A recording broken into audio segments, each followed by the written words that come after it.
Super, jaz tudi tebe odlično slišim. Ja, dramatična tekma v Minnesoti.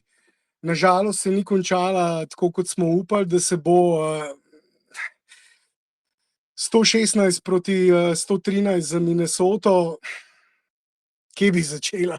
Se sploh ne vem, kje bi začel. Mogoče pa sem na koncu. No. Mislim, da sojenje ni bilo dobro. No. In na koncu tisti faul, ki ga niso piskali, čisti faul McDanielsa, spotikanje, sicer ne namerno, ampak čisti faul pri Lukovem prenosu žoge. In potem na drugi strani, na isti strani v naslednjem napadu Minnesote, potem faul, ki so ga piskali nad Anthonyjem Edwardsom, faul LeBrona, čeprav se mi je tudi zdelo, da najprej udaril po žogi. A ni tisto pravilo, žoga je del roke pri teh situacijah, Marko, ne vem. A sem narobe začel, ko sem s tema dvema sodniškima odločitvama se odločil začeti tole analizo? Jaz ne bi ravno začel sodniki, no sigurno so zgrešili par klicev na eni strani, par klicev na drugi strani. Marko, a si mogoče odmevam?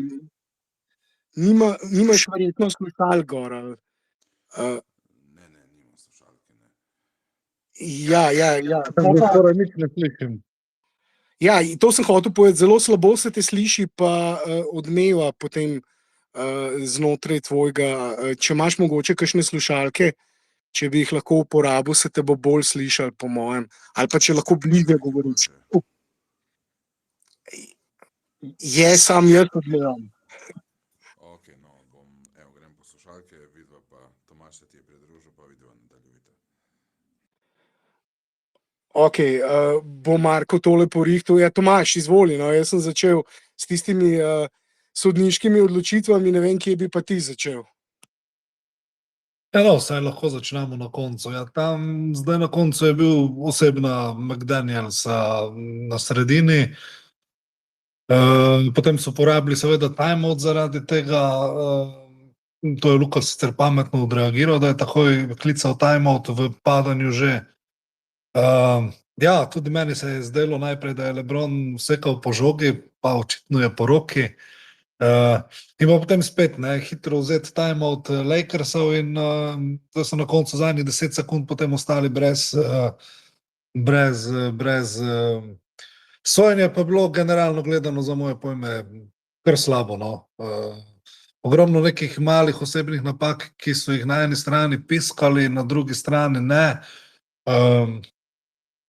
Ne vem, no, zdaj, če greš v prodor, pa te nekdo s telesom udriva, saj ni nujno, da z roko sega ali nekaj, ampak če te s telesom udriva, je tudi osebna napaka. In teh je bilo pri prodorih LeBrona, ali pa dobro, LeBronu so še kar piskali, ampak Luki pa res niso nič piskali. LeBronu so, ja, ne, LeBronu so. LeBron je končal kar z 18 prostimi meti, na drugi strani Anthony Edwards 17, ampak mislim, da je Luka imel največ prodorov, jutri bomo videli to tracking statistiko, si upostavil, da je imel največ prodorov med vsemi igralci in bi mogel imeti več prostih metov na koncu. So jih imeli Lakersi 25, Minnesota Timberwolvesi 33, plus 8 razlike tukaj. A je bilo sojenje odločilno, Goran? Kaj pa ti praviš? Glej, jaz mislim, da je bilo sojenje slabo, ampak ni bilo odločilno. To sojenje pač enkrat je boljše, enkrat je slabše. Zdaj so igrali v Minnesoti, je tudi delno tako pričakovano, da se sodi malo za domačina mogoče. Definitivno ni bilo, je bilo dosti teh majhnih osebnih napak, ampak ni odločilo to tekmo. Nažalost je odločilo tekmo to, da Lakersi enostavno imajo kratek roster in posebej pa nimajo tega tako imenovanega rim protektorja. To jim je danes ful manjkalo in zaradi teh stvari pol, da bi oni funkcionirali dobro v obrambi in napadu, se jim enostavno preveč stvari mora poklopiti, ne. Ker praktično vsaka napaka se jim pozna, se jih kaznuje. Ne. Za vsako napako se več vidi ta problem. Ne. Jaz sem videl največji problem v današnji tekmi ravno ta skok oziroma ta protekcija obroča. Ja, Ja. in zaradi skoka v napadu slabega, oziroma skoka v napadu, Minnesota jih je imela, mislim, da 18. Imeli so tudi 10 metov na koš več, ne, in pri tej razliki je dovolj, da samo enega od teh 10 ali pa 2 zadaneš, pa je že ta razlika. Tako da, ja, spet so imeli veliko več metov Minnesota na koncu, predvsem na račun skoka v napadu.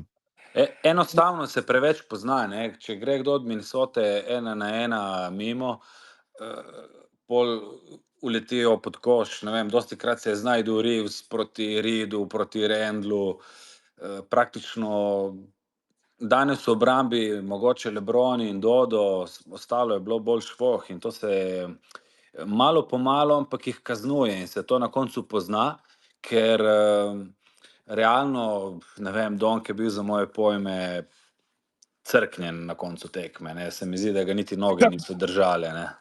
Crknen, ja, igral je celoten drugi polčas, 46 minut, LeBron tudi 46 minut. Cela peterka je drugi polčas ista igrala.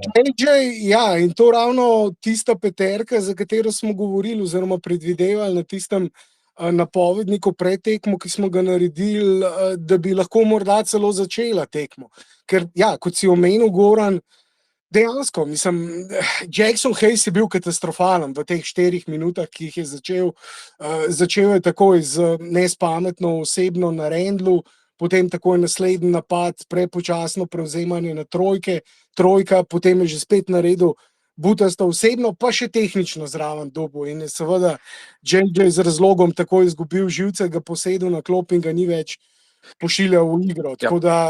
Preveč stvari se mora poklopiti in če že iščemo napake, ne vem, jaz sem se spraševal, zakaj ne da, recimo, ne vem, Redick je danes vse te challenge nekako zgrešil, tistih par pa, ki bi jih moral klicati, pa jih ni, ne. Že v prvem polčasu je en od Minnesote očitno z nogo se dotaknil žoge, katera je šla pol v out. Se mi zdi, da Vanderbilt je pomahal, pogledal Redicka in niso to pol gledali pol na počasnem posnetku tam od Redickovi ekipi v staffu. Je pa že izgubil challenge takrat, ker so izgubili ravno tistega, ki so... Ne, to je bilo v prvem polčasu, je še imel.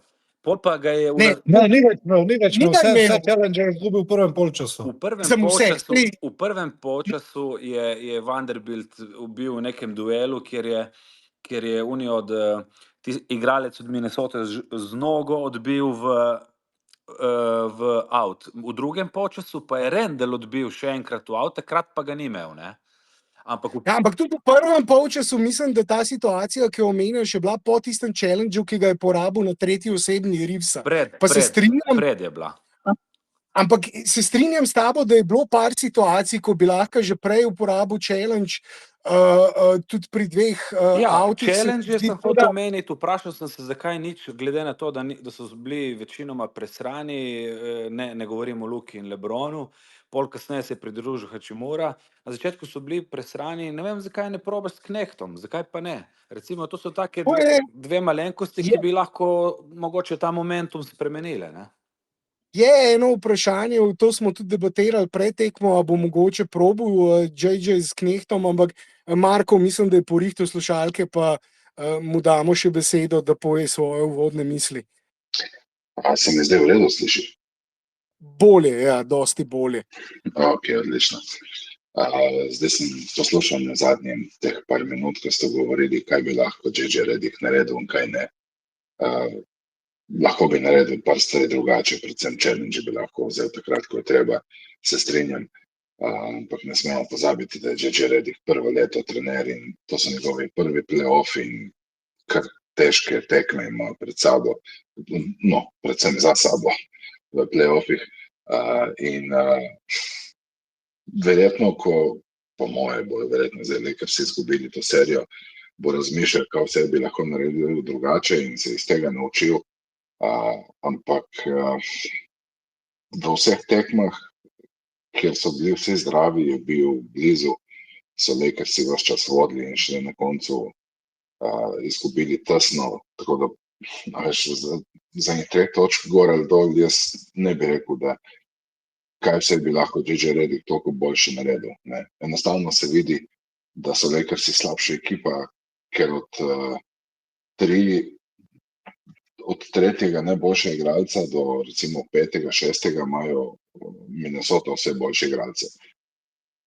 In to so končno začeli izkoriščati, ene 2-3 tekme so rabili, da so prišli do tega, kako to izkoriščati, in to se zdaj vidi, kako lahko. Mislim, Ne. ja, Večji- ne, saj Ja, večji in višji igralci Minnesota kako lahko izkoriščajo manjše in šibkejše branilce Lakersov. Ne, to se strinjam v bistvu s tabo. Nima dosti izbire, saj smo videli, centrov v bistvu nima, mora igrati s to nizko peterko in zaupa 4, maksimalno 5 igralcem. Saj pravijo, v play-offu igraš z 8, zaupaš 7, zdaj JJ igra 6, zaupa 5 mogoče, ali pa 5 s 5 igra pa zaupa 4. Mislim, na tej tekmi sta potem je tudi Reeves v drugem polčasu dodal nekaj, v prvem polčasu absolutno premalo, in če bi že takrat kaj več dodal, mogoče bi se lahko tudi kaj LeBron pa Luka več spočila. Rui Hachimura je bil odličen, tokrat ravno tisto, kar smo tudi omenjali pred samo tekmo. Rui Hachimura kot tisti X-faktor, kot tisti igralec, ki ima ponavadi na sebi najslabšega obrambnega igralca nasprotne ekipe, bi moral to bolje izkoristiti, in na tej tekmi je svoje delo odlično upravil.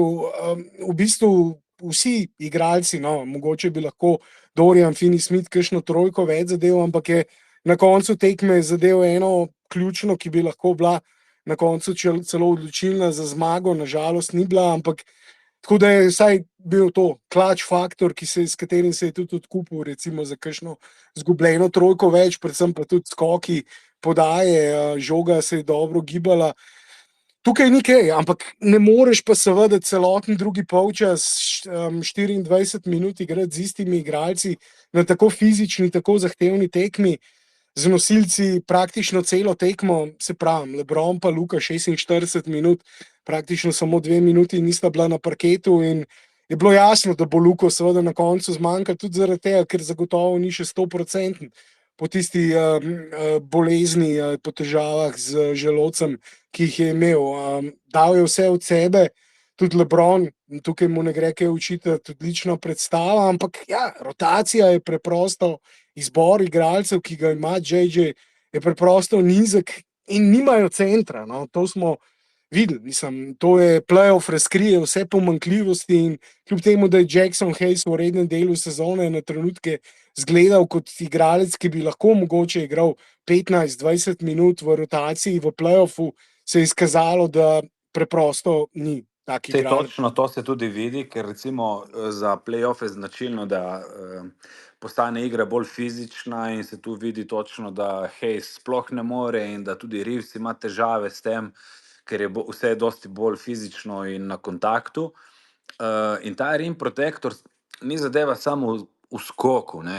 Mi če vidimo tudi igralci, ki so v rednem delu dobili nek prostor za metanje trojki s tem prostorom, ki ga je ustvaril dejansko več ali manj, bolj ali manj Luka, so v strahu, ne, mislim, delajo neke fintice, ko dobi žogo, razmišlja, ne, pa naredi finto, pa poda, ne, dejansko zgubijo tisti trenutek za vrš takoj to trojko, ne. To so te malenkosti, ki dejansko malo po malo, več malenkosti, in se vidi točno, kako je prikrajšan LA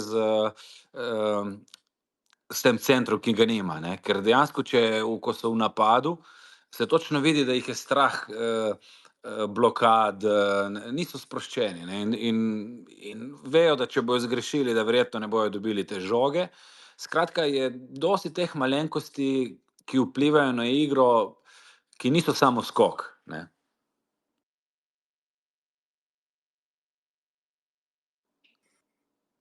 Tomaž, Marko, izvolite, čakam vajino mnenje. Ja, mi boš povedal, če je zdaj moj zvok v redu, ker so mi crknjene slušalke tam male porabilo so baterijo in zdaj jih ne Se morem sliši, napolniti. najboljše do zdaj se sliši. Zdaj se te v bistvu še bolj sliši, kot prej s slušalkami, pa ne odmevaš, tako da ne vem, kaj si naredil. Aha, Ampak če odlično, tako okej. ostane do konca, je super. No, okej, ja, potem bo pa tako ostalo. Potem bo pa tako ostalo, ja.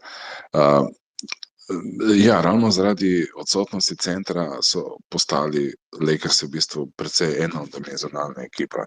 Že tako se ve, da ti nasprotnik v play-offih odvzame skoraj vse, kar ti lahko odzame in na koncu, koliko raznovrsten si, toliko si tudi uspešen. In tukaj sta dejansko raznovrstna samo Luka in LeBron, ki rešujeta precej stvari preko izolacije in nekih takih akcij zapletenih niti ne igrajo, mogoče bolj na začetku, ko so še bolj spočiti, ampak na koncu se vse skupaj sprevrže v neko izolacijo, iskanje mismatchov in pri tem je Minnesota seveda dosti bolj uspešna. Se strinjam, ta dimenzija ful pomeni, ne, ta dimenzija, ki manjka pri Lakersih, ker praktično pol so se lepo osredotočili na Lukata in če se ne motim, mislim, da se ne motim, v četrti četrtini so praktično 4 ali 5 različnih igralcev je praktično vsak napad so se menjali in utrujali sistematično Lukata, ne, ga je držal Reed, ga je držal Randall, ga je držal 4 igralci so se menjali, ne. Edward, seveda Rudi na sviču. Ja, Tako. mislim, vsi v bistvu igralci Minnesota, vsi dobri obrambni igralci so se In kljub vsemu je dajal praktično večino pik Donke, ampak to vodi na dolgi rok v neko izčrpanost in veš, pol avtomatično se začne tudi Dončić grešiti. Hočeš nočeš, ker ga utrudijo, ne. Tako da se je to... Ja, je nosil ekipo, mislim, meni je bilo jasno, da glede na to, da seveda ni še 100%, da je bil izčrpan in dehidriran po prejšnji tekmi in tudi tam igral več kot 40 minut, kratek odmor, ampak v bistvu ravno tista dva, ki imata največ izgovorov, recimo lahko LeBron, starost, Luka, bolezen, sta največ dala na tej tekmi, čeprav že spet, Rui Hachimura, odličen. Austin Reeves bi mogel še malo več, no, mislim, da ni imel več kot 43% meta še na nobeni od teh tekem in že spet, on ne dobiva na sebi najboljših obrambnih igralcev. Dobiva najprej Luka na scouting reportu od Minnesota, mislim, na pozornosti seveda prva tarča obrambe, potem takoj LeBron in imate seveda Reeves in Hachimura več prostora in se mi zdi, da dobro, Reeves je v drugem polčasu nadoknadil zadev nekaj velikih metov, ampak na koncu tudi 2 odprta meta, 3 v bistvu. Če gledamo zadnjih 6 minut, ampak tista 2 v zadnji četrtini, najprej na koncu četrte četrtine, povsem na zaključku tekme podaja Luke, ko je bil čisto sam, in potem še ti zadnji napad podaja po podvajanju Luke LeBronu in LeBron potem v kot Reevesu samemu. Sicer na koncu 5-12 zadetih trojk, tako da enako odstotek meta za 3 kot Luka, saj iz tega aspekta boril se je nekako dal svoje, ampak že spet, no, roleplayerji so bili v bistvu tisti celo bolj ključni tukaj, ker mislim, da so tisti glavni igralci, če gledamo prve 4 igralce v rotaciji, Luka, LeBron, Rui in Austin Reeves, dali tisti zadovoljiv delež. Skupaj so v bistvu skreirali in dali vse točke, potem je samo še Dorian Finney-Smith dal 6 točk, Jackson Hayes 2, po tistem lobu Luke in ravno to, recimo tekma, ko se je začela, misliš, ok, mogoče bo vsaj par lobov pospravil po koš, Luka mu je nastavil enega takoj na začetku, ampak je naredil 3 take neumnosti, da seveda JJ preprosto ni mogel tega gledati, ni mogel zdržati, ker je naredil 3 take neumnosti, 2 fauла, potem še tehnično dobil takoj, ker je še gobec vrtel, pa je zadnji, ki ga lahko seveda postavi Lakersov in razumem, da ga ni nič več pošiljal na parket. Tako da več, recimo, vsi ostali, Gabe Vincent, Jared Vanderbilt, Jordan Goodwin, ki so dobili minutažo skupaj 0 točk. In tukaj preprosto ne moreš takega pritiska zdržati na tistih glavnih nosilcih. Tomaž, izvoli. Ja, jaz sem pogrešal mogoče tudi, sicer je v obrambi odigral res odlično, fantastično v zadnji četrtini, Sem pa pogrešal vseeno mogoče v nekih momentih, da bi LeBron prevzel malce v napadu več odgovornosti v zadnji četrtini, ker so Luko res konstantno podvajali, enostavno so se več ali manj na njega skoncentrirani pri prenosu žoge in tule mogoče tudi sem mali manjko videl v zadnji četrtini, pa potem tisto izvajanje avta, ko so imeli sekundo, da morajo čez polovico priti, ne vem, no, to bi taki profesionalci vseeno mislim, lahko malce lepše, ne, enostavno se njim te izgubljene žoge tudi neumne izgubljene žoge, ne, saj ne pravim, da so vse izgubljene žoge neumne, ampak nekaj izgubljenih žog je bilo spet takih zelo nepotrebnih, no. Ja, če pogledamo te timske statistike, so v bistvu v skoraj vseh zmagali Minnesota, tako da te 3 pike razlike, kar je zelo malo, je v bistvu kar presenetljivo. Po vseh teh statistikah bi mogla Minnesota zmagati vsaj za enih 15 pik in edino, kar je Lakers držala gor, so trojke, ki so jih zadeli 5 več kot Minnesota, kar je spet nevzdržno, zato ker po redni sezoni je Minnesota bila 4. po natančnosti trojk in tudi zelo dosti trojke metala, Lakersi pa šele nekje na sredini lestvice. Zgubili so borbo pod košem, kjer je Minnesota dala 18 pik več kot Lakersi, več faulov so naredili Lakersi, več prostih metov so metali Minnesota. Po izgubljenih žogah so dobili Lakersi 19 točk, Minnesota samo 5 in proti napadih je Minnesota dala 16 točk, Lakersi samo 7.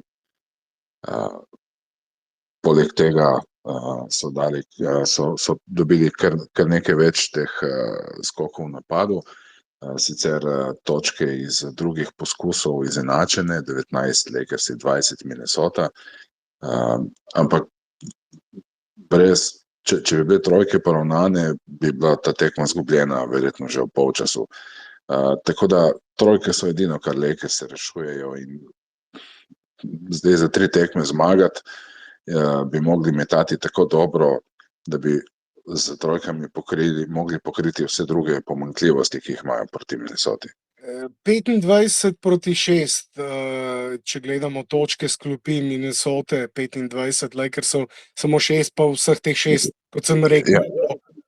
Normalno, če igraš 5 igralcev cel tekmo, potem ni dosti točke s klopi.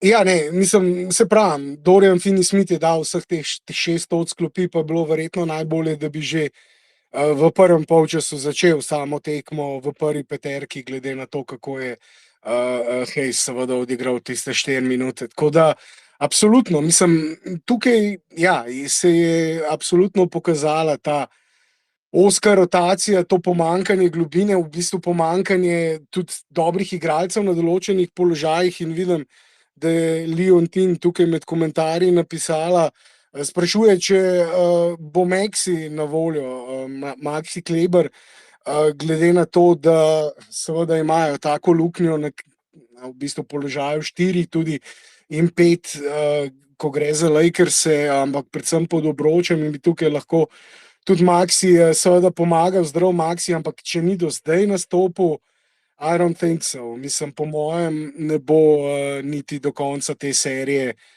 videl parketa, zelo močno dvomim, da bo zdaj na 4. tekmi se kot po nekem čudežu morda vrnil in zaigral, ampak ja, zdravega Maxija bi lahko zdajle potreboval, v bistvu bi bil najvišji igralec v tej small ball peterki, ki jo imajo, če bi z njim seveda igrali.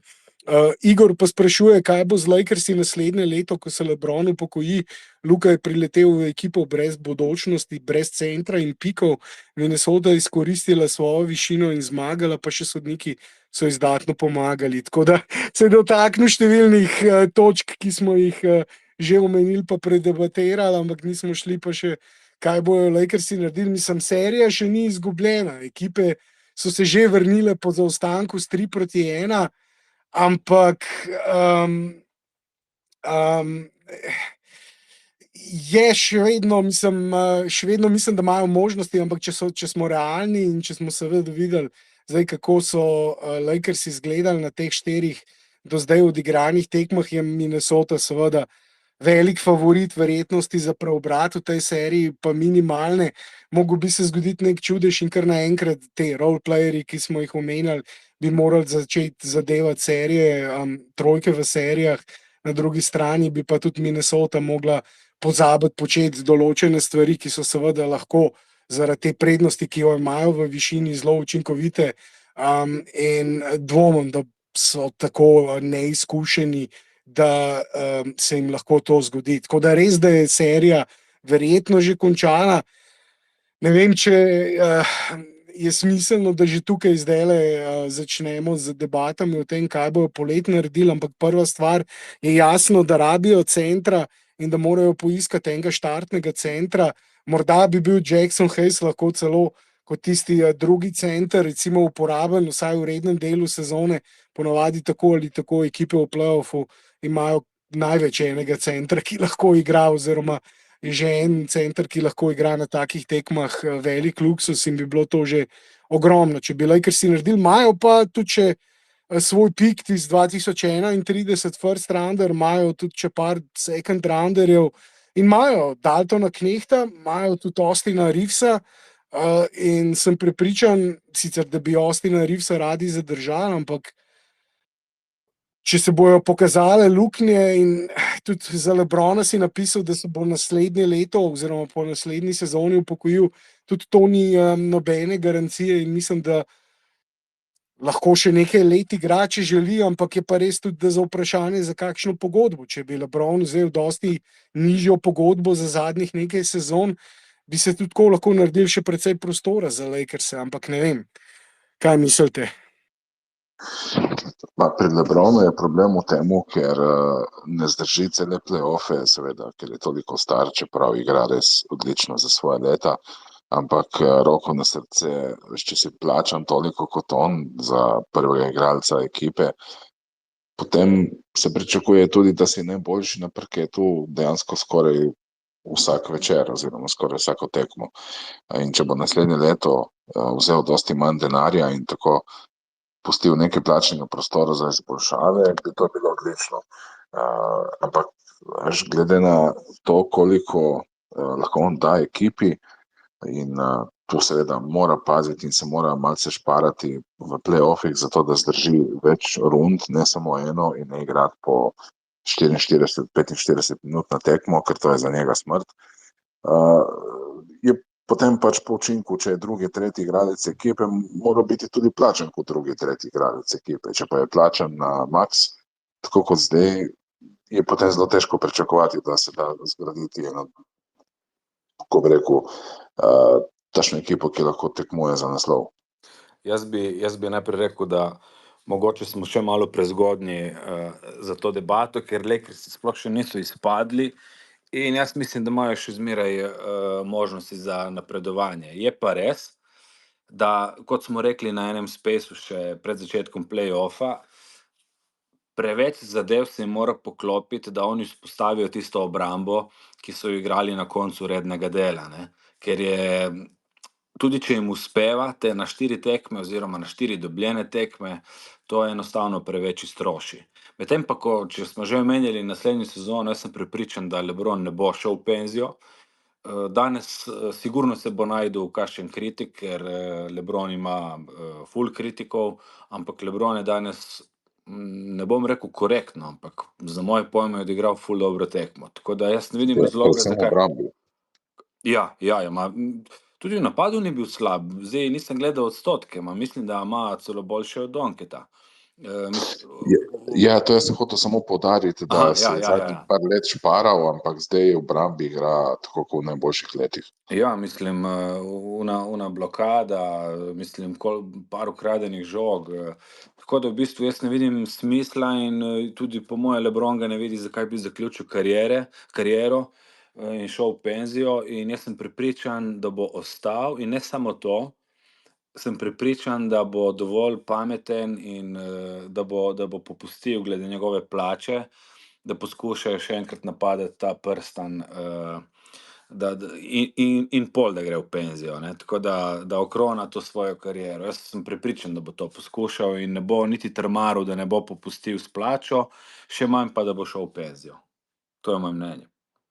No, jaz se strinjam z Goranom, ne. Jaz mislim, da če želi prstan, bo prisiljen znižati plačo.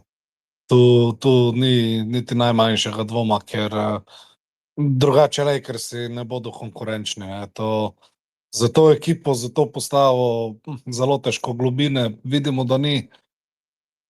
Jaz neki strašen optimist, da lahko preobrnejo, nisem, kvečjemu dobijo tekmo v Los Angelesu, 6. tekmo. Dobro, sicer vemo, kako je Luka, ko je pod pritiskom, ampak sam bo tudi zelo težko, no.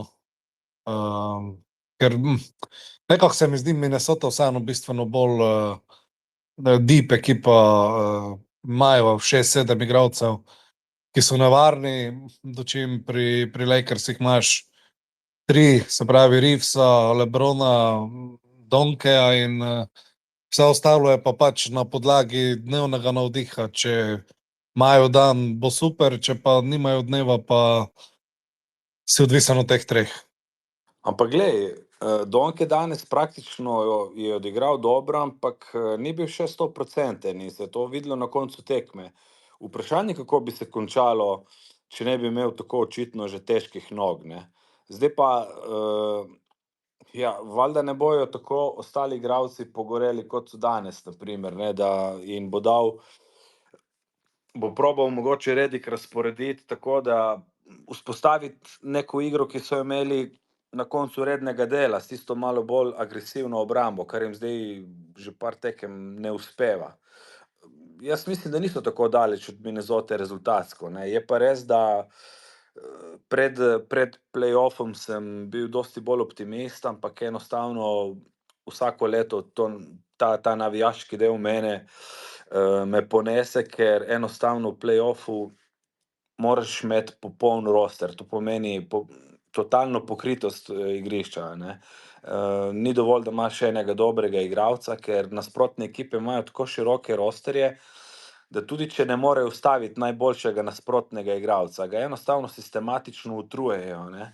In tu pol pridejo na dan do izraza tako imenovani tej role playerji in paradoksalno so oni tisti, ki odločijo, kdo gre naprej, kdo ne. Pa čeprav niso zadeli niti največ točk in niti odločilnega meta, ampak če vprašaš v marsikateri tekmi, kaj je odločilo, je odgovor role playerji, ne. In teh pri Lakersih res zdaj trenutno ni oziroma niso dovolj dobri.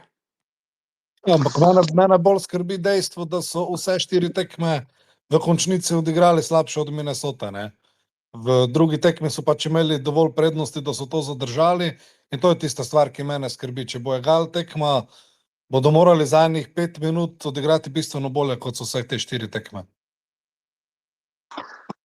Ja, in zdaj, ko gledam Lukata in ko gledam Lakers, res si ne morem pomagati, se vem, da smo že malo tečni s tem, ampak če bi proti Minnesoti zdaj stal Dallas z Luko, kakršni so štartali na začetku leta, jaz ne vem, če bi Minnesota dobila več kot eno zmago. Ja, to je pa tisto. Ja, vprosti, želel še nekaj. Ne, sej to je to, kar sem hotel povedati. Ne, v bistvu sem ravno razmišljal o enem tweetu, ki sem ga prejle videl. Nyla je tweetnila: Luka is the unluckiest superstar in the league. Wasted 6 years in Dallas with a mid-roster, finally had a championship contending roster for half a season, and he's back to having a no co-star past the Bron era and no bench. Tako da na nek način podoben komentar kot tisto, kar je prej, tisti, ki sem ga prej prebral od Igorja, in ki je seveda potem napeljal na to debato o tem, kaj lahko Lakersi naredijo, ampak je res, mislim, tisto, kar mene najbolj boli pri tem tradu, je, da še vedno mislim, da je ta ekipa, če so seveda Dallas, če je zdrav in kompleten, da je ta ekipa resen kontender in da bi za tako ekipo, kot je ta Minnesota, končali, pospravili v mogoče ne v 4, ampak tako kot lani v največ 5 tekmah, ker mislim, da so bili boljši to sezono kot lani, da so imeli boljši roster to sezono kot lani in so jih lani pospravili s tistim gentlemanskim sweepom 4-1. In je res, da je zdaj veliko vprašanje, kaj bojo poleti naredili. Vprašanje je tudi, kaj bo Luka naredil. A bo ostal v Lakersih, konec koncev lahko on počaka še eno leto s podpisom pogodbe, čeprav mislim, da bo letos poleti podaljšal pogodbo z Los Angeles Lakersi, da jim zdaj zaupa, glede na to, da so izpeljali ta trade in ne vem, tudi iz Lakersov odideti v kakšen drug klub ni nobene garancije, čeprav vidim kar nekaj klubov zdaj v play-offu, kjer si predstavljam, da jim manjka samo Luka, pa bi bili lahko med 2-3 največ glavnimi kandidati za naslov, kot recimo kakšni Houston Rocketsi ali pa Orlando Magiki, ampak dobro, ne bomo zdaj... Ampak Lakersi ne bodo za drobiž prodali Luke, ne? Ja, se ga ni treba prodati. On ima letos, naslednjo sezono, zadnje leto, te obstoječe pogodbe. Letos poleti ima možnost, da podaljša pogodbo, da podpiše pač podaljšek pogodbi, lahko pa tudi počaka še eno leto in odide kot prost igralec. Čeprav to so po moje, tako kot bi rekel, fanta trade, ne? To se po moje ne bo mislim, po moje se to ne bo zgodilo in ok, Luka ima slab roster, ampak Lakersom oziroma lastnikom od Lakersov ne moremo zdaj zameriti, ker pač, ko je play-off, gre za res in tu so ekipe, ki ne pridejo slučajno. To pomeni, tudi lanski Dallas ni prišel tam slučajno, ampak so nekaj let gradili ekipo okoli Luke. Tako bojo naredili tudi Lakersi, ampak Luka je prišel tako iznenada, kot bi rekli, ne, in niso imeli niti časa, tako da jaz mislim, da bo naslednje leto že izboljšan roster in v roku par let bojo sigurno imeli bistveno boljši roster, tako da iz tega vidika ni straha. Smo dejansko videli, da so poskušali tradati za Marka Williamsa. Takoj so probali, ne? Potem so tudi ta trade oni rescindali, oni povlekli ročno zavoro, če tako rečem, in je njihova zdravniška služba prižgala rdečo luč. Zdaj, nekateri so takrat spekulirali, da je Pelinka morda celo namerno to naredil samo zato, da je Luki pokazal, da mislijo resno in da so pripeljali enega centra, potem pa, ker je seveda ceno visoko so plačali, ta trade rescindal oziroma prižgal rdečo luč zaradi tega, da bi jim ostalo še za poletje, za to poletje, da bi jim ostali piki in seveda igralci, ki jih lahko unovčijo morda za kakšnega drugega centra, morda tudi bolj zdravega centra, ampak videli smo, da je Mark Williams dokončal sezono zdrav, no. Ampak morda so tam kakšne težave, ne vem. Samo to bi dodal, da JJ Redick je tudi po tekmi bentil zaradi tiste nepiskane osebne na Luki, rekel je, da je Luka bil očitno spotaknjen, da je bilo to izjemno očitno, da ne bi kar padel sam od sebe in da bi morali metati proste mete, da so sodniki tukaj naredili napako. Verjetno tukaj pošilja to javno sporočilo tudi zaradi tega, da bo morda na naslednji tekmi sodniška piščalka malo bolj prijazna njegovim igralcem, ampak tukaj je nekaj, mislim, potoči zvoniti je prepozno, ampak glede na to, da JJ ni trener, ki bi, saj se ne spomnim se v rednem delu sezone ali pa tudi do zdaj v play-offu, da bi po kakšni tekmi omenjal sodnike, ga je očitno na tej tekmi to ziritiralo do te meje, da jih je vseeno omenil. Jaz se tle, sem videl tudi jaz, da je bil nadpoprečno ziritiran in tu bi se jaz navezal na prejšnje besede od Marka, ki je omenjal, da meni recimo je dober trener Redick, ampak enostavno moraš iti skozi nek proces nabiranja izkušenj, ne. In to je za njega tudi nekaj novega in jaz mislim, da to tekmo bi objektivno lahko boljše oddirigiral, ampak nič za to. Mislim, da se bo iz tega marsikaj naučil in naslednje leto se bo naučil iz teh napak, ne. In glede Goran, kaj pa misliš, da bi lahko boljše naredil? Govorili smo o tistih challenge-ih, Ampak, ko gre pa za samo rotacijo, tukaj ni predvsem na Knehta, ali imaš kakšno drugo stvar v mislih? Glede na to, jaz bi še kakšnega igralca dva poskusil rotirati, ker meni je danes recimo Reeves sploh prvi polčas ni prepričal. In bi sigurno probal s Knehtom, neko kombinacijo bi probal, tudi z igralci, ki mogoče niso do zdaj dali več kot Reeves, ampak če nekomu ni šlo, da probaš malo poreskirati, kombinirati, ne vem, če bi vedel, bi verjetno jaz bil tam, ne, ne, šala. Jaz tudi bolj nervoznega sem ga videl, bolj kot ponavadi, ne vem, jaz se strinjam z unim, kar je rekel prej Marko, jaz sem imel občutek, da je bil nervozen in da bi lahko to boljše in da se bo iz tega samo nekaj dobrega naučil. In samo sem hotel še reči prej za Pelinko, jaz sem pa skoraj prepričan, zato nimam dokaza, ampak jaz sem prepričan, da ni zdaj hotel vzeti tistega centra od Charlotte, ki zdaj mi ne pride ime. Mark Williams. Tako, zaradi tega, ker bo poleti vzel top centra. Bomo videli, če je res, jaz sem siguren, da bo nekaj takega.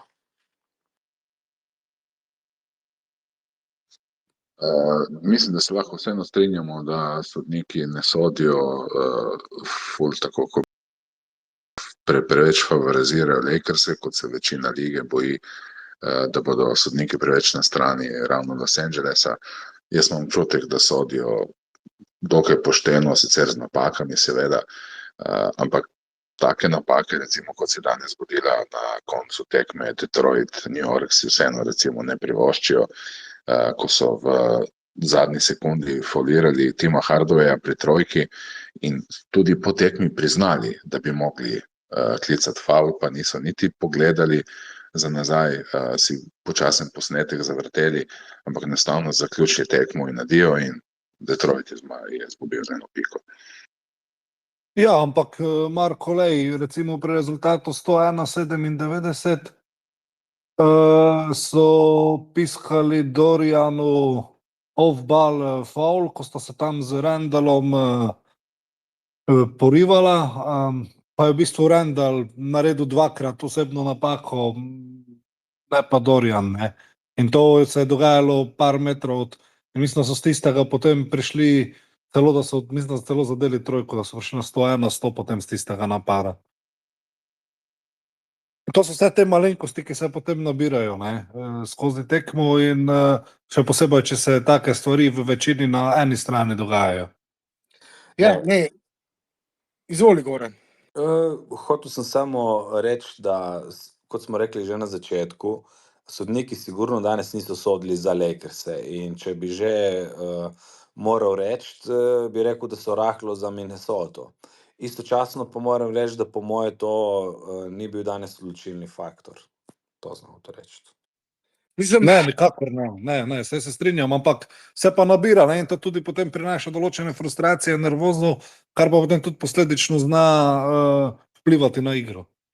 Mislim, odločilni faktor. Lahko je recimo odločilni faktor, če pogledamo samo, mislim, glede na to, koliko je bila tesna tekma na koncu, 3 točke razlike, tukaj je lahko ena sodniška odločitev odločilni faktor. Mislim, recimo, če bi takrat Luko poslali na črto prostih metov po tistem očitnem faulu, bi Lakersi imeli točko prednosti, morda bi se potem drugače odvilo na koncu, nikoli ne veš. V vsakem primeru na taki tekmi, ki je tako izenačena, je lahko tudi ena slaba odločitev, slaba sodniška odločitev, odločilen faktor. Ampak pri Lakersih je preveč teh situacij, ki so odločilni faktor, to pravim, ne, že prej sem... To je res, ja, ne. To se pa strinjam s tabo, smo pa že vse omenjali, v bistvu, ko smo omenjali njihovo statistiko, točke, ki so jih prejeli po izgubljenih žogah, točke iz protinapadov, klop ne na zadnje 25-6, tukaj je bila celo največja razlika, največja prednost za Minnesoto in seveda vse to se pozna, se strinjam, ampak še vedno na koncu na tesni tekmi ti pač ostanejo recimo tistih nekaj očitnih sodniških napak ti pač ostane v mislih in se jim ne moreš izogniti. kljub temu, da vidim zdaj na Twitterju ogromno sovraštva do Luke. Njega izpostavljajo dosti teh velikih Lakers profilov, njega najbolj kritizira za zmago oziroma za poraz Lakersov, mu pripisuje krivdo, čeprav se mi zdi, da to je tudi ena stvar, ki sem jo opazil. Recimo, kakšnega Reevesa so zelo neradi kritizirajo, ker je pač njihov igralec, domači igralec, ki niso ga draftali, ampak direkt, ker je bil ne draftan, podpisali, nekako razvili. In ga nikoli ne kritizirajo, medtem ko Luko, za katerega so pa tradali, pa očitno še nečisto posvojili, ga pa precej bolj kritizirajo. Ampak ne samo recimo te večji Lakers profili, ampak tudi med samim prenosom, ki sem ga gledal na ESPN-u, kjer sta Richard Jefferson in Doris Burke bila ta dva color commentatorja, torej so komentatorja, zraven strokovna komentatorja, kot pri nas temu pravimo, ampak nista dosti stroke unesla v debato, ampak večjem, ne vem, izpostavljala čisto vsako najmanjša napako Luke, na drugi strani pa seveda hvalila Minnesoto. In mi gre na živce, več kot očitno lahko vidiš, in to mi gre na živce, to ni nekaj novega. Saj ko gre recimo za Doris Burke, ki je strastna navijačica Celticsov in Filadelfije.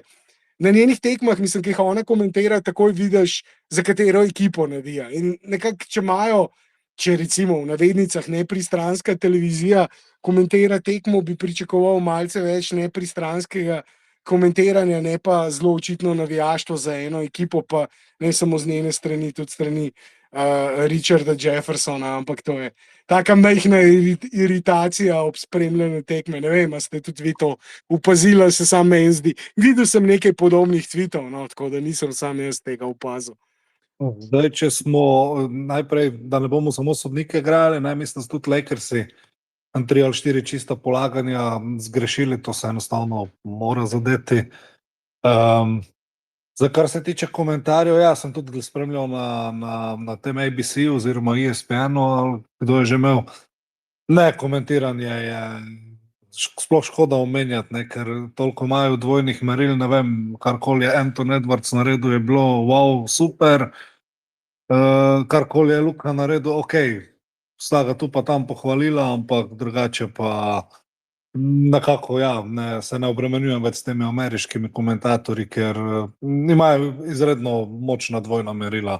Predvsem, kar se tiče, se mi zdi, Luke. No. Zdaj, Jokića po nazivu MVP-ja so kar pustili na miru, dočim Luko pa enostavno ne vem, očitno njim ni všeč, no. Mene to ne moti toliko, zato ker če kritizirajo Luko zato, kar počne, pomeni, da si Luka sam sebi postavi zelo visoke standarde in ne vem, no, kaj pravi en komentator, po prvici povedano mi je vseeno. Nekaj drugega sem hotel vprašati vse vas, ki tu z nami govorite. Zdaj lahko po tej seriji oziroma po teh prvih 4 tekmah končno malce bolj ocenjujemo Trey Randall oziroma Karl Anthony Towns, pa še Vincenza so dobili zraven. Zdi, da je bila ta menjava upravičena, vsaj tako kot jaz gledam, recimo Karl Anthony Towns je proti Denverju bil zelo dober, ampak potem proti Dallasu lani zelo, zelo slab. In Randall, ki je bil prej v 2 playoffih slab, 3. pa ni odigral zaradi poškodbe rame, se je zdaj končno dožil za vse tiste igre, ki jih je kazal v dresu New Yorka v playoffih, ko je bil res zelo, zelo slab in v bistvu tukaj zelo dobro, ne samo da izkorišča svojo moč in višino proti šibkejšim nasprotnikom Lakersov, ampak se mi zdi, da zelo dobro igra tudi v obrambi. Tako da tle, kaj mislite, da si ta trade zasluži bolj pozitivno ceno za Minnesota ali za New York? Če bi jaz gledal samo na papirju, bi rekel, da je Minnesota zgubila nekaj vrednosti z unim tradeom, ne? Ampak mislim, da je treba gledati to situacijo kot celoto, v kakšnem smislu, da je Minnesota kot ekipa, kot franšiza nabrala te izkušnje v play-offu iz lanskih iz porazov ker so klavrno izgubili, ne, so letos na splošno se lotili tega drugače in Randall je padel v to, bom rekel, v to ekipo in se je dobro vklopil. Meni recimo je Towns, jaz sem bil siguren, ko je šel Towns, sem si mislil, da bo Minnesota slabša.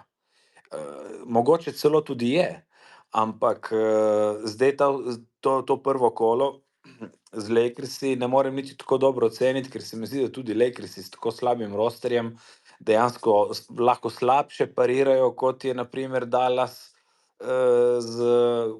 kaj je bilo, lani ali predlani, sem pozabil, lani, ne? Lani. Ja, kot je Dallas lani igral z Minnesoto, ne? Tako da ne znam biti, jaz še zmeraj mislim, da je lanska Minnesota boljša. Kaj si mislil, lanska Minnesota boljša kot letošnja, misliš? Kot ta verzija z Randallom, verzija s Tatum. Meni je boljša Minnesota bila s Townsom, po imenih, ko bi rekel, na papirju, ne? Zdaj tam niso dobili sam Randla, dobili so tudi DiVincenza. DiVincenza, ja. Meni je bila boljša lanska Minnesota, samo dejstva pravijo, da letos igrajo boljše in predvsem bolj izkušeno, ne? Vsaj zdaj proti Lakersom, kot smo videli, v bistvu, če se vrnem prej na une napakice, danes oni niso zadevali, ne vem, kot trojke, pa vseeno odnesli zmago. To pomeni, neko kvaliteto imajo in mogoče pa res. Trojke so bile v bistvu skoraj izenačene, oni so bili 39%, Lakersi 40%, ampak Lakersi so več trojk metali, pa zadeli nekaj več trojk. Ampak ja, mislim, ne vem, no, ta ekipa zdaj z Juliusom Randlom, treba je priznati, da jih je nosil, saj v prvem polčasu na tej tekmi in je v tej seriji zaenkrat dober, no, mislim, je v bistvu boljši, kot je bil Karl Anthony Towns v tisti seriji proti Dallasu lani, iz tega vidika, če gledamo samo meča. Ampak oprosti, ki te prekinjam, ne, veš, tam se je Towns znajdel proti dvem zelo solidnim obrambnim centrom, ne. Randall jih je praktično danes razbijal tam, razumiš, ne, z fiziko, ne. To sem hotel reči, pač drugačen matchup druge ekipe, se o tem smo pa govorili. Vidim, da Maticki se mi je pridružil pred tekmo, zdaj uživa v porazu Lakersov, je napisal, da je Arena Sport bila bolj subjektivna in slabše komentiranje kot ESPN, oziroma ABC, ampak nisem gledal na Areni, jaz sam to komentiranje na ESPN-u je bilo absolutno pristransko in ga je dosti več ljudi gledal kot tega na Areni, tako da ne vem, a kdo od vas gledal na Areni, če s kome zanima, kakšen je bil tam komentiranje. Ja, jaz sem gledal na Areni. Dobro, tam je, ko pride Saša, pol vsi in komentarji in v studiu so absolutno super prodonke, ne, tako da je res kar pristransko na komentiranje. Mislim, prodonke, a ne bi bili antidonke. Ne, jaz samo pravim, kot je, ne, ampak izhajam, da naj bi bili novinarji nekako nevtralni, tako si mislim. S tem, da mene čisto nič ne moti, če je prodonke, samo pravim, kot je, ne.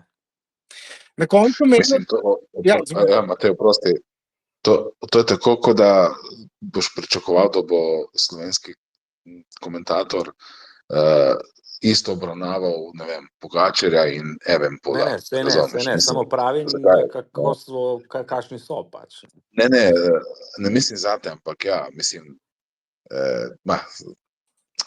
ne vem, že težko komentiram Matica, no, mislim, če hočete vedeti prodonke, mislim, kaj Slovenci bojo, pa kaj bojo, pro Edwardsa, kaj, normalno, mislim, da ne. Ja, ne. Vse Američani tudi tvoje promovirajo bolj kot tuje, ne, se to je pač normalno, to se strinjam z Markom. Komentatorji se ukvarjati je, po mojem, ja, zguba energije. Ja, ne, ker če gledaš ameriške komentatorje zdaj po tekmi ali pa tudi pred tekmo, pa že lani, kako so Anthonyja Edwardsa primerjali z Michaelom Jordanom, govorili, da je naslednji Michael Jordan in ga pokličevali, potem pa je seveda, sem že rekel, Luka polil mrzlo vodo na te narative.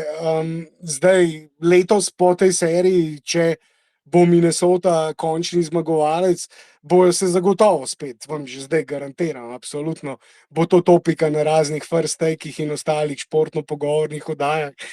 Bo na Kajronu pisal tam grafika Anthony Edwards, the next Michael Jordan. Vam absolutno garantiram. Ne, to bo sigurno, to bo sigurno. Tako da ga poskušajo, seveda, vse te ameriške igralce najti ten ameriški obraz lige, ker jim to manjka. In Anthony Edwards je tukaj, o tem seveda govorimo tudi že dlje časa, najboljši kandidat, najboljši od teh ameriških igralcev ali pa vsaj najbolj všečen tudi medijem za to, da lahko recimo postane, da ima potencial za to, da ga lahko dvignejo na pedestal obraza lige, ampak bomo videli, no, kaj bo s tem. Rok je napisal, kako so na koncu lahko dosodili osebno. Se mislim, da gledajo samo, od koga bo šla žoga v out, pa zakaj so izgubili timeout. V bistvu letos je to novo pravilo, kjer lahko, če gre žoga v out, pogledajo tudi, če je bilo to zaradi osebne napake in potem dosodijo proximate foul, kot temu pravijo, in naknadno dosodijo osebno, ki jo prej niso piskali. To je v bistvu letos novo pravilo. Lakersi so pa tam vzeli timeout in zato izgubili timeout, ker je obenem Minnesota spodbijala, challengeala ta klic, in ker so dobili challenge, so Lakersi izgubili timeout, tako da tukaj ni bilo iz pravno-formalnega vidika nič narobe. Ampak napake sodnikov, ki so jih med igro storili, so pa, mislim, da na koncu odigrali tukaj določeno vlogo, ampak zdaj smo o tem že več kot dovolj spregovorili. Nažalost, mislim, da bo ogromno kritik zdaj ravno na Luko letelo.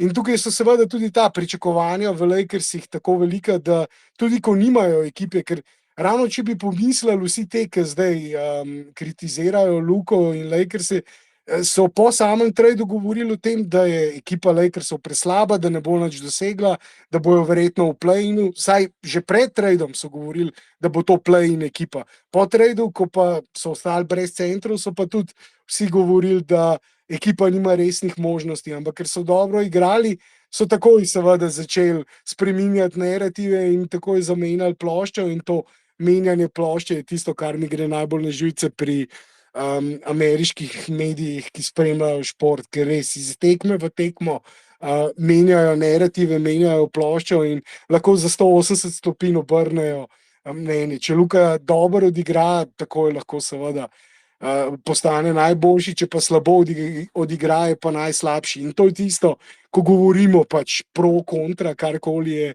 Matic načel. Tisto važno je, da si objektiven, da na koncu podaš neko objektivno oceno, in recimo objektivno me je prav presenetilo, da je Luka imel samo en skok na tej tekmi, ker je bil ves čas nekako v skoku, se boril za skoke, in se mi zdi, da je imel ene par teh kontroliranih tipinov, kot se pravi, ko je žogo odbil soigralcu, da je on pobral skok. Imel je pa recimo poleg 2 podaj tudi 4 hokejske podaje. Mislim, da se je žoga dobro gibala, ampak na koncu, ko se je pa povsem zaustavila igra in so vse obrambe, ko je obramba Minnesota ves čas prevzemala, so pa morali 1-1 izolacijo igrati, ampak že spet ustvarjali nekaj dobrih priložnosti. Me prav zanima, kakšno bo že spet tisto število potencialnih podaj ali pa vseh podaj, ker nam je to samo učitelj tudi po tisti prvi tekmi, ampak potem si šel pa gledati število potencialnih podaj, imel pa isto kot recimo Anthony Edwards, ki je imel na tisti tekmi 9 podaj. In tukaj je seveda razlika v tem, katera ekipa zadeva po teh metih, katera ne, ampak po njegovih je dostikrat prišlo do tiste dodatne podaje, ker 4 hokejske podaje je tudi imel na tej tekmi, in je potem, ko je odprti igralec dobil žogo, podal še tisto dodatno podajo, ki je pa ponovadi seveda v košarki vedno dobra. kot pravijo, žoga ima energijo in če zakroži, še posebej, če je tisti zadnji strelec, ostrostrelec v kotu sam, je to najboljši met, ki ga lahko poleg polaganja seveda generiraš v NBA košarki. Ja, jaz bom samo še nekaj glede komentatorjev pokomentiral, drugače me res ne zanimajo, ampak zdaj me malo zbod Maticki se ne upa za spikerja prid gor, ampak pisarji v komentarjih, da ja, če ne bojo vadili, bodo seveda prav Edwards, ne, tako kot na arenem sportu bojo prav Donke. To je vse lepo in prav, ampak dej pogled tekmo, ko igra Luka proti Šaju, pa bo Doris orgazmiral na Šaju, tudi če bo igral slabše od Donkeja, pa ni Američan.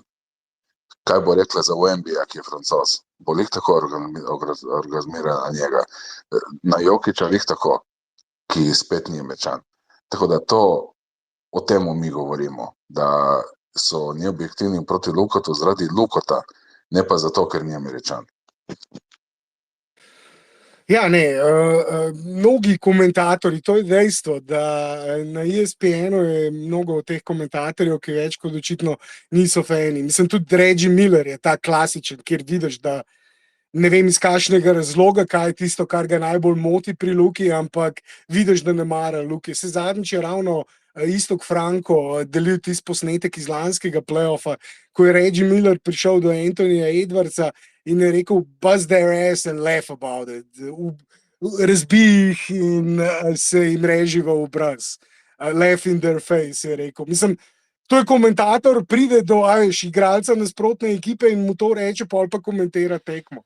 Ne vem, če je tazga, če sta tudi Richard Jefferson pa Doris Burke je tazga danes rekla, ampak komentirala sta pa točno tako. In to je tisto, kar mi ni všeč. Mislim, ker v NBA seveda imaš med rednim delom sezone, imajo vse ekipe pogodbe z lokalnimi TV postajami, ki imajo svoje komentatorje in tam lahko vidiš pristransko komentiranje, kjer vsak domač komentatorski par seveda navija za svojo ekipo, nekateri so bolj, nekateri manj pristranski, ampak vsi so seveda homeri, kot pravijo Američani in več kot očitno navijajo za svojo ekipo. Ampak ko imajo pa te nacionalne komentatorje, nacionalnih TV postaj, ameriških TV postaj, ne regionalne oziroma lokalne, kot so, mislim, te nacionalne, kot so ESPN, ABC, TNT, tam pa pričakuješ bolj nekako uravnoteženo in objektivno komentiranje, ampak nažalost, ja, se prav vidi, no, kateri ne marajo določenih igralcev, vse ni tukaj sam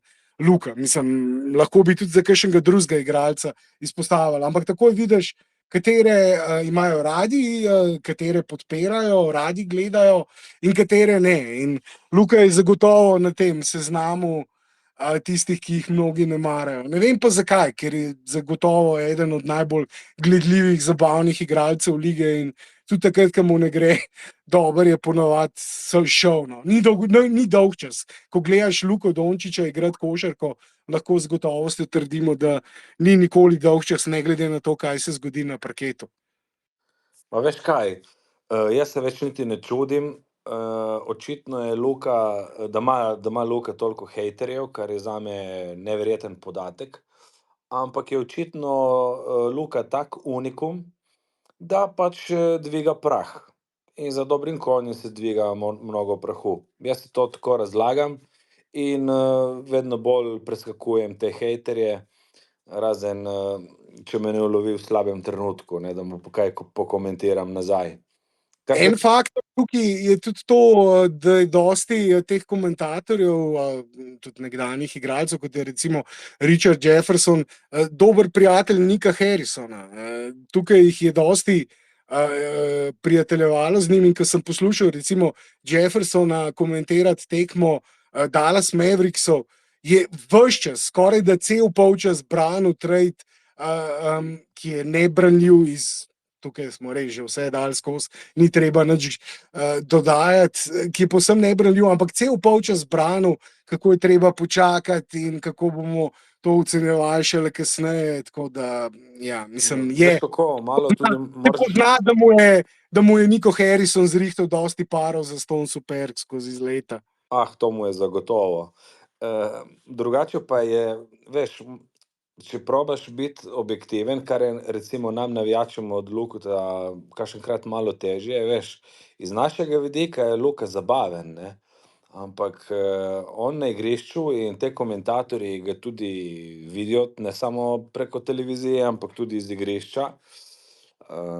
On dejansko se loti enega po enega, jaz jim rečem, kaznovati ali se maščevati, če mu kdo kaj, če ga kdo kritizira, če mu kdo kaj kontrira. In Luka dejansko je neugoden tip. Meni je to všeč, ne? Ampak vprašanje, če je tam vsakemu Američanu všeč, da mu pride Slovenec, mu zabije trojko, ga gleda v faco in ga pošlje v tri krasne, veš.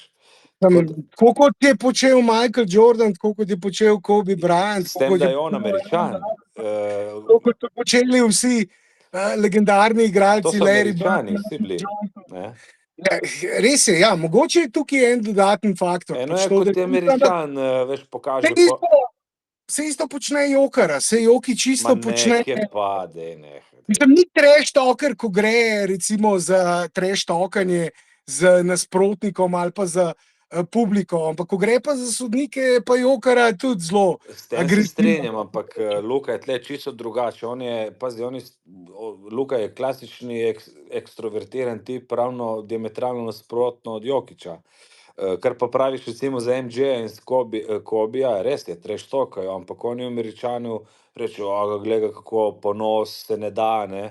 Ma čim pride en Slovenec to trosit, po moje ne prebavljajo tako lahko. To vidimo zdaj pri Anthonyju Edwardsu, točno ta dvojna merila, in to smo videli na tej tekmi. Anthony Edwards, ki reče tako, Doris pa Jefferson, look at him firing up the crowd, firing up his teammates, he's relentless. Luka, ki reče, Luka gotta stop talking to the refs. Mislim, what the fuck, no, lepo vas prosim. Ne samo to. Ena stvar, Luka vsakič, kaj reče sodniku, takoj se oglasijo, takoj to omenijo. Anthony Edwards je celo tekmo govoril sodnikom, dobesedno celo tekmo, enkrat tega ne omeni. Ma tudi, ko poslušaš, kaj govorijo, recimo inteligentni kvocient od Luke in Edwardsa je za enih 15 levelov razlike. Ko trash talka Edwards je, mislim, je na meji okusnega, ne, pri 3/4 foric, ki jih trash talka od Donketa, se praktično, če daš za poslušati, se človek nasmeje, ne. Ampak tle so očitna dvojna merila in po moje, zaradi tega, ker Donke je tako ekstrovertiran tip, maščevalen tip in ni Američan. In veš, da to ne paše, ne. Iz našega vidika je top, ne. Ampak Američanom pa dvomim. Ja. To bi se strinjal z Goranom, ne. Tu jih verjetno najbolj moti to, da ni njihov, ker tudi danes na nocojšnjem tekmu, ko je LeBron tam kar fajn poskočil v sodnike, vse nista Richard Jefferson pa Doris Burke nič rekla, ne. Pa je mislim, da bistveno bolj skočil v sodnike kot Luka kadarkoli v tej sezoni, ampak ja, enostavno imajo ta narativ, da pač Luke enostavno, ne vem, pač ne marajo ti strokovni komentatorji in je komentiranje pač takšno, kakšno je. Mislim, da se bomo mi prej morali sprijazniti s tem, kot da se bodo oni spremenili.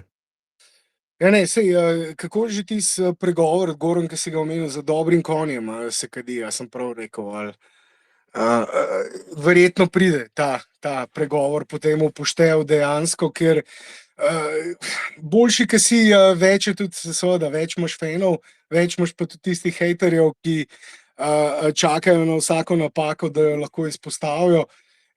Zanimivo bo seveda zdaj tudi videti, kaj bo jutri. Jaz grem stav, to vam že zdaj povem. Jutri na First Take bo zagotovo tema Anthony Edwards, the next Michael Jordan, to že pričakujem.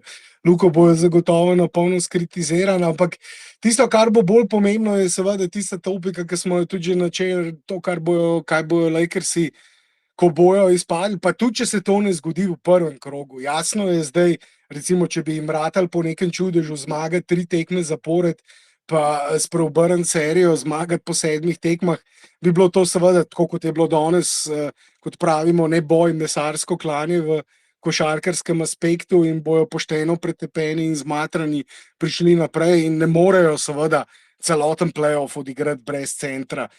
Ne morejo tudi vsako tekmo Luka, LeBron igrati po 46 minut ali pa več kot 40 minut. In tukaj je jasno, da jih bo prej ali slej zmanjkalo v tem playoffu, tudi če bi jim ratali po nekem čudežu spreobrniti to serijo. In je zaradi tega seveda tisto glavno vprašanje, kaj bojo polet naredili in koliko časa bojo potrebovali, da zgradijo resnega kontenderja okoli Luke. Jaz sam upam, da jim to uspe čim prej, ker dejansko jim manjka jim klop in manjka jim center. In to sta dve stvari, ki jih verjetno ne morejo skupaj v enem prestopnem roku rešiti. In jih res čaka dosti vprašanj. In je tudi vprašanje tukaj, če bo Austin Reeves naslednjo sezono ostal v Lakersih. Jaz mislim, da ni situacija tako kritična, zaradi tega, ker ta rim protektor ni kot, če gledamo samo na papirju, ok, bomo imeli več skokov. Ta rim protektor bo tudi razbremenil ostale igralce v rosterju in marsikdo lahko pokaže ono boljšo plat, ki jo zdaj ne. Ker praktično zdaj morajo igralci delati neke stvari na igrišču, ki mogoče niso del njihovih teh, bom rekel, karakteristik. Če bi imeli centra, dajmo reči en profil, enega Sabonisa, ne, je dosti lažje pol in v obrambi in v napadu. In vse te malenkosti se pol poklopijo, da imajo oni več prostora, nekega manevra za reagirati in v obrambi in v napadu. Tako da jaz mislim, da z enim res, ampak to mora biti top player po dobročen, če to ni, pol avtomatično smo spet v problemu rosterja. Če ti recimo... Gafford bi lahko bil na voljo. Naprimer, že... Pač dobrega rim protektorja ne rabiš tako osko igrati, ne, in spet lahko malce bolj tako, ja. pokrivaš te trojke, ne. Ker danes recimo, ne vem, so imeli, im je Randall uletaval, jih je razbijal ko z nožem v maslo, pol pa se malo potegnejo, pa mu krenejo trojke, ne. Tako da v bistvu je več problemov naredi to pomanjkanje igralca na tej poziciji, po mojem. Tukaj je poskušal JJ na začetku v obrambi z Jacksonom Hayesom ravno na Randlu. Je malce spremenil pokrivanje matchupe, ki so jih igralci imeli v obrambi in je dal v bistvu Reevesa na Rudija Goberja, ker seveda ofenzivno ni nevaren, ampak se smo o tem govorili tako na samem začetku Spacea. Tako je Jackson Hayes naredil osebno napako na Randlu, enkrat pa končal v prvi vrsti, ko ga je malce ko ga je malce rimplo Randl in je recimo tehnično še dobil bati, ne. Ja, Luka in LeBron, ja, takrat je potem dobil tehnično in ga je seveda JJ izgubil živce, ga takoj potegnil na klop in je seveda Luka in LeBron sta neprimerno bolje pokrivala Randla. Tako da, ja, to so stvari. Marko, Tomaž, izvolite še vajno končno mnenje o tem. Ne, saj nimam kaj za dodati. Smo vse povedali, vse smo bili res, vidim zdaj že več kot uro dolgi, ampak je za čuda še vedno dosti poslušalcev z nami, ne vem, a vas je dosti Ja, veš kaj, jaz samo upam, da v zadnji tekmi oziroma pač v naslednji tekmi, mogoče ne bo zadnja, JJ Redick poskuša igrati še mogoče to Nehta ali pa koga drugega, sej lahko ga igraš 3-4 minute vse skupaj, tako kot Hayesa in potem ga pustiš na klopi, ni da bo zdaj naredil zelo dosti škode v 3 minutah, če nič ne bo recimo zadev, ampak če so toliko Lakers odvisni od trojk, mislim, da se ga splača igrati. Ja, to sem jaz razmišljal že mogoče pred to tekmo, na tistem Spaceu napovedniku, a bo morda Kneh dobil kakšne minute, ker v končni fazi obramba je, kakršna je, na koncu morajo dati več točk in na tej tekmi ni poskušal, a bo poskušal zdaj, ker dejansko drugih opcij niti nima, s tem smo govorili. To je edina opcija, ki jo lahko še proba od teh igralcev, ki niso do zdaj dobili priložnosti, s katerimi ni še probil, tako da morda bo, no, jaz dejansko seveda vem zakaj, obramba je tisti glavni razlog, ker Knecht je pa res pogosto povsem zgubljen. Mislim, v tej njihovi, seveda, s to obrambo, ki jo igrajo, morajo biti vsi na vrvici, vsi povezani v obrambi, skupaj igrati, rotacije morajo biti pravočasne in to je tisto, s čimer ima pa pomaganja seveda v obrambi, prevzemanja potem, to je tisto, s čimer ima Knecht največje probleme, ampak se zdaj nima kaj, no, mislim, ti sprobaš, pa vidiš, mogoče lahko v napadu več doda, kot v obrambi izgubi zaradi tega in mora malo razbremeniti te nosilce tudi in kakšno minuto več počitka jim dati zdaj. Naslednjo tekmo mislim, da igrajo iz torka na sredo ali iz srede na četrtek. Mislim, da iz torka na sredo, če se ne motim, ne, iz srede na četrtek.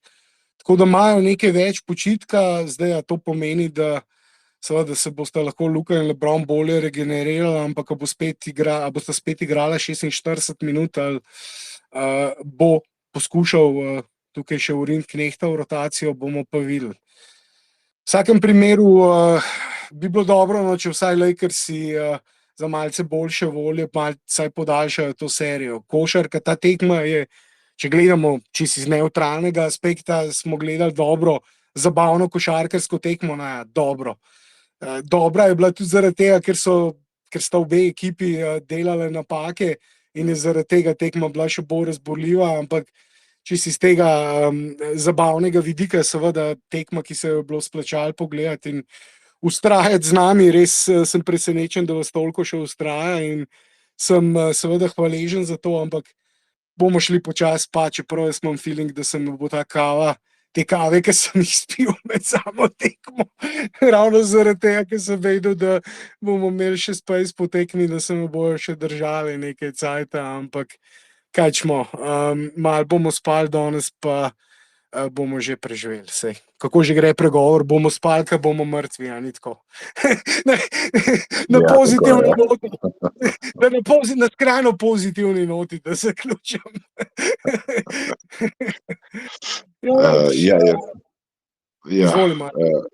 Nič, jaz se tudi zahvaljujem vsem, ki so zdržali toliko časa z nami, še posebej zato, ker je jutri delovni dan, ali pa mogoče je dosti ljudi vzelo 3 dni mosta, zato da je potem cel teden doma, pa so te z nami zdržali, ne vem. Vsekakor lep začetek tedna želim, ki bo zelo sončen in to je z moje strani to. Ja, ne sem hodil, vsi sosedje pri meni so na dopustih in dobesedno čisto vsi, tako da domnevam mogoče tudi zaradi tega več ljudi z nami, ampak ja, hvala, da ste toliko časa ustrajali, upam, da se nam pridružite tudi na naslednjih spacih, če ne prej, mogoče bomo kakšnega glede na to, da je naslednja tekma šele, oziroma naslednji ta post-game space po tekmi v četrtek zjutraj, bomo morda kakšen dan prej, tudi v kakšnih drugih parih, pa če kakšna zgodba pride zanimiva ven, tudi o tem kakšno rekel, konec koncev v NBA ne manjka dobrih zgodb, zanimivih storylinov in narativov, ravno zaradi tega je liga tako zanimiva in bomo mogoče tudi kakšen space še pred četrtkovim naredili, do takrat vam pa želim, če ste na dopustu, morda prijeten dopust, če delate čim manj stresen delovni teden in upam, da se nam pridružite na naslednjih spacih tudi. Hvala pa seveda Marko in Tomaž in Goran, da ste toliko časa tudi ustrajali in za vaše izjemno pronicljive komentarje in razmišljanja. Tako da upam, da se slišimo tudi na naslednjem spaceu. Živijo! Lahko noč. Lahko noč.